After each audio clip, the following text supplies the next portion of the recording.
मध्य प्रदेश की सरकार में आज बजट पेश हुआ। मुझे इस बात की प्रसन्नता है कि अभी तक के सारे बजट के रिकॉर्ड को तोड़ते हुए 3,60,000 करोड़ से ज्यादा का बजट ये पेश होना, ये मध्य प्रदेश का अपने आप में एक नया रिकॉर्ड है। और इस बजट की खास बात है कि इसमें किसी प्रकार का कोई टैक्स नहीं लगाया गया।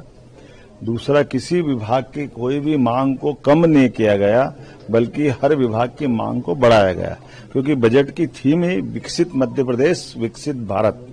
यशस्वी प्रधानमंत्री के नेतृत्व में जीडीपी को जिस ढंग से माननीय प्रधानमंत्री जी ने अपेक्षा की है, उसी भावना के अनुरूप हमने अपने बजट का लक्ष्य तय किया है कि आने वाले 5 साल में ये बजट 2 गुना किया जाएगा। अर्थात जीडीपी में हमारी भूमिका एक बड़ी भूमिका के रूप में बदलेगी। बजट की विशेषता है कि इसमें सभी वर्गों का, खास करके युवा, गरीब, महिला, किसान, सभी प्रकार के लोगों का पर्याप्त ध्यान रखा की तरफ भी किया गया। पर्याप्त में हम अपनी आगे लेके बढ़ेंगे, जिसमें दक्षिण के कई राज्य आगे गए हैं, मध्य प्रदेश में भी बड़ी संभावना है। उसके दूसरे उलट हमारे युवाओं के लिए भी भारतीय प्रशासनिक सेवा में उनका रोल अदा हो, इसलिए सभी प्रकार की यूपीएससी या मध्य प्रदेश की किसी भी व्यावसायिक परीक्षा के लिए किसी प्रकार का शुल्क न लेते हुए सभी युवाओं को सभी सेवाओं के लिए प्रोत्साहन दिया जाएगा।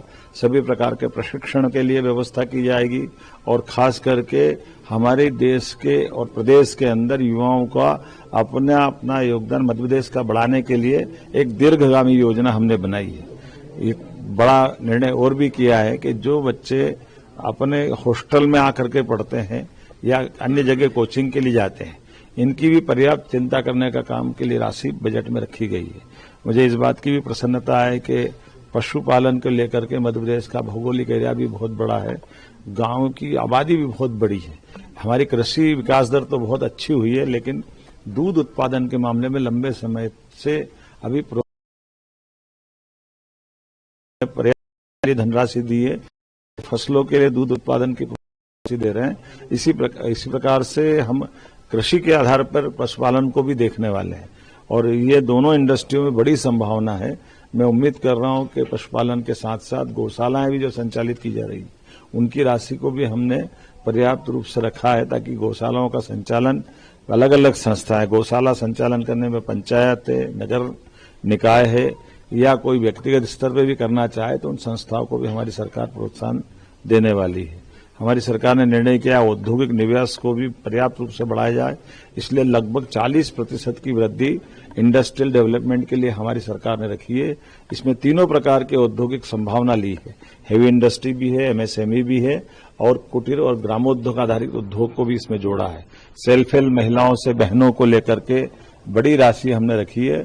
साथ ही साथ ऐसे कई पूंजीगत कामों के लिए भी पर्याप्त धनराशि रखी गई है, जिसके कारण से स्थायी प्रकृति के निर्माण कार्य होंगे, जिसमें स्कूल,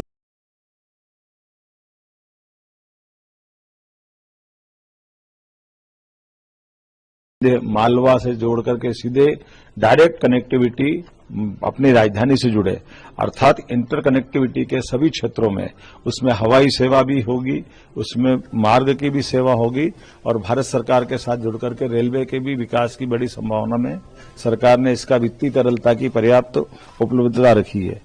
सिंहस्थ का एक बड़ा आयोजन होने वाला है।